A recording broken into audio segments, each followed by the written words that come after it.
Assalamualaikum warahmatullahi wabarakatuh. Halo anak-anak, apa kabar? Bagaimana keadaanmu? Sehat? Alhamdulillah. Perkenalkan, nama Ibu Suryo Budi Suswati. Panggil saja Ibu Suryo.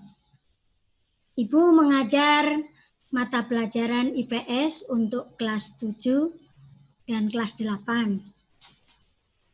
KKM kelas 7 yaitu 78. Anak-anak, bagaimana, sudah siap kita belajar hari ini? Sudah ya? Untuk mata pelajaran IPS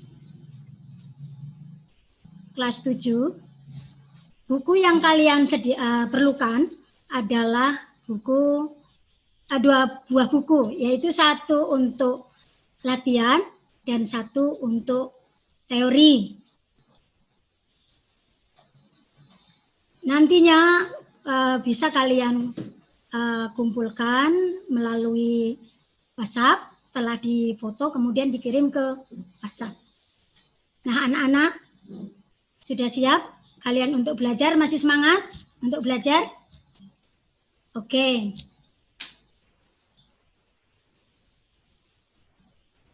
Sebelum kita membahas tentang materi pembelajaran, yaitu tentang bab 1, manusia, tempat, dan lingkungan,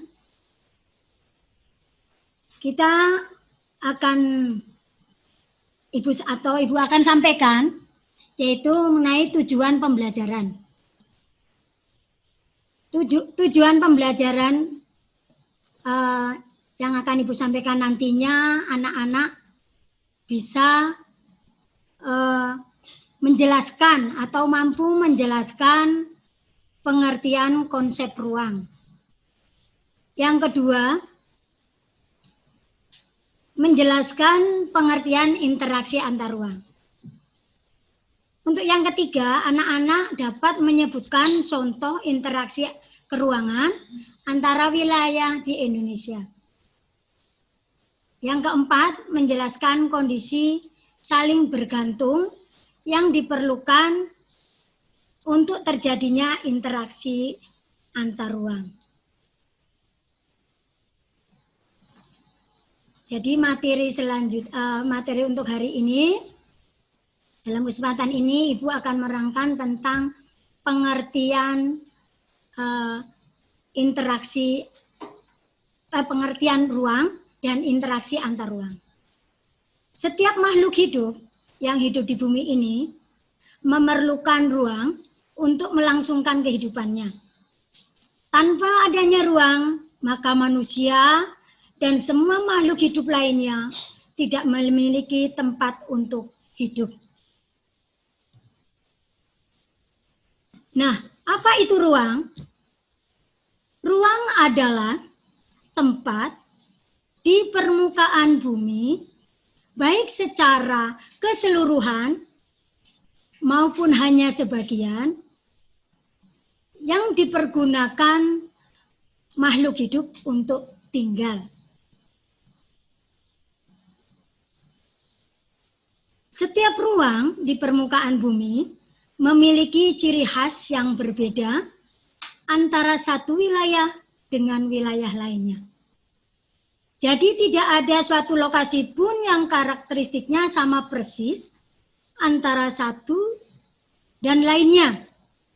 Nah, karakteristik inilah yang kemudian menciptakan keterkaitan antara ruang di permukaan bumi. Menurut Bintarto, interaksi merupakan suatu proses yang sifatnya timbal balik dan mempunyai pengaruh terhadap tingkah laku baik melalui kontak langsung maupun secara tidak langsung. Contoh interaksi antar ruang bisa berupa pergerakan orang, Interaksi antar ruang bisa berupa barang, informasi dari daerah asal menuju daerah tujuan.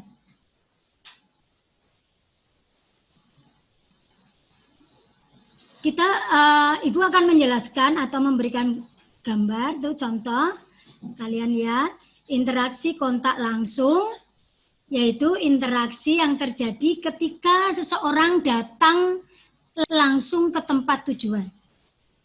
Sedangkan interaksi tidak langsung bisa melalui berbagai cara, misalnya membaca berita, melihat tayangan televisi,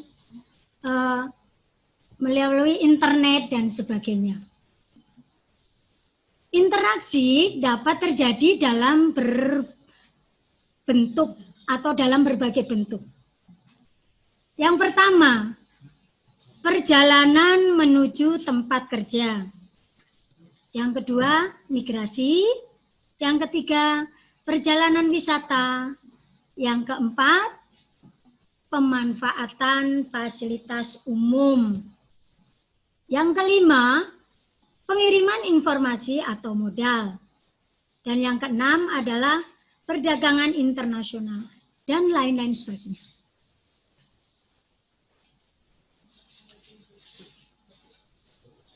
Interaksi dapat terjadi atau selain dalam bentuk pergerakan manusia yang disebut mobilitas penduduk,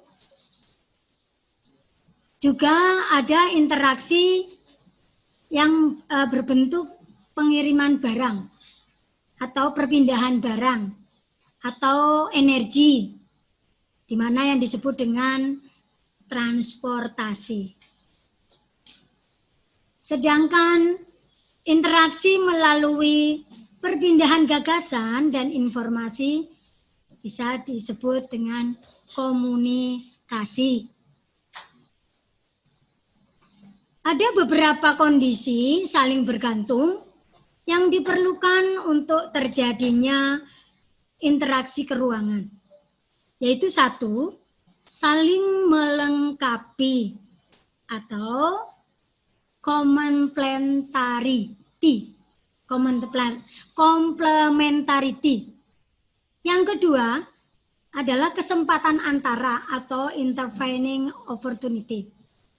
Yang ketiga adalah kemudahan transfer atau transferability. Sekarang contoh kondisi saling melengkapi terjadi jika ada wilayah-wilayah yang berbeda komoditasnya yang dihasilkannya. Contohnya wilayah pegunungan, penghasil sayuran, sedangkan wilayah pesisir penghasil ikan. Nah, wilayah pegunungan dan wilayah pesisir itu mempunyai banyak lebih atau surplus. Maka dengan surplus inilah akan terjadi interaksi yang dinamakan jual beli atau terjadilah aktivitas perdagangan. Untuk yang kedua, kesempatan antara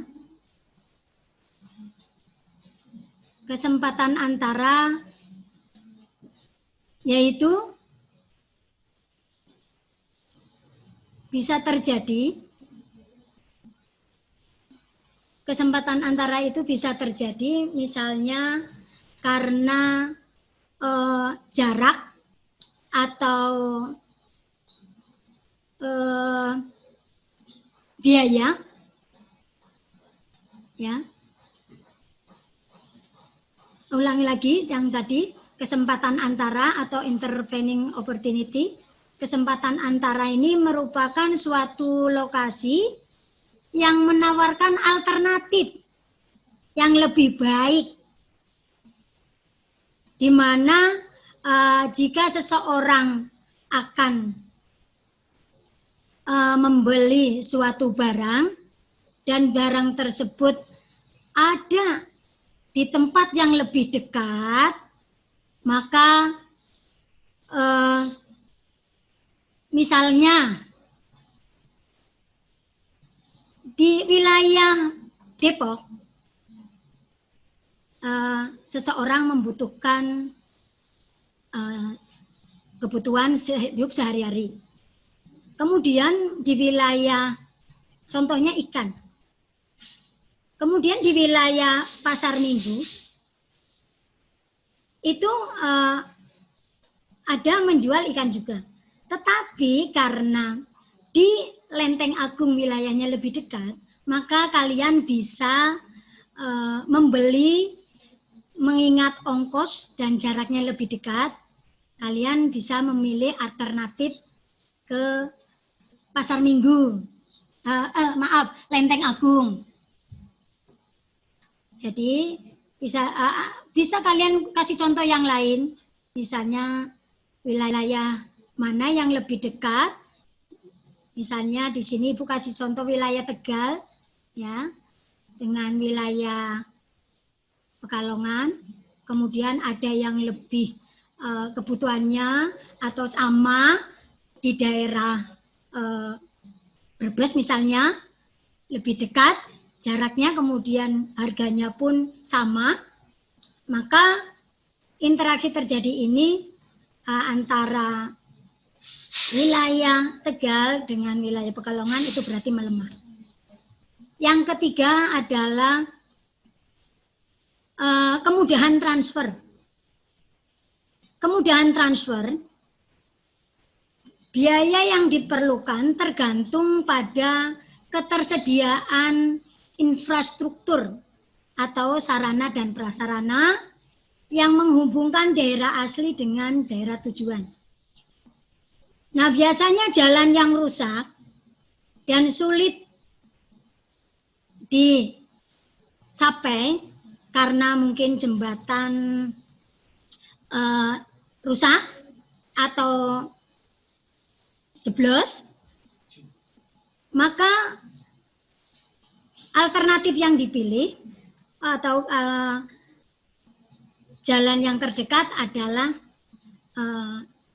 misalnya wilayah A mau belanja ke wilayah C atau wilayah B, tetapi ada yang lebih dekat lagi, atau karena wilayah A dan C itu jalannya rusak, maka ada wilayah C yang bisa diambil untuk supaya mengingat wilayah C itu di samping lebih dekat juga jalannya halus.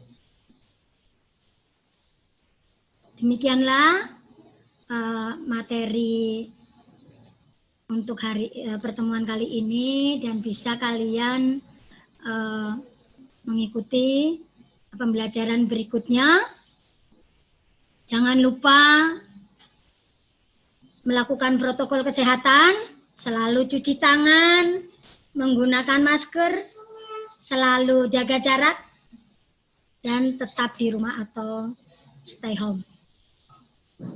Demikianlah materi yang Ibu sajikan hari ini. Wabillahi taufik wal hidayah. Wassalamualaikum warahmatullahi wabarakatuh.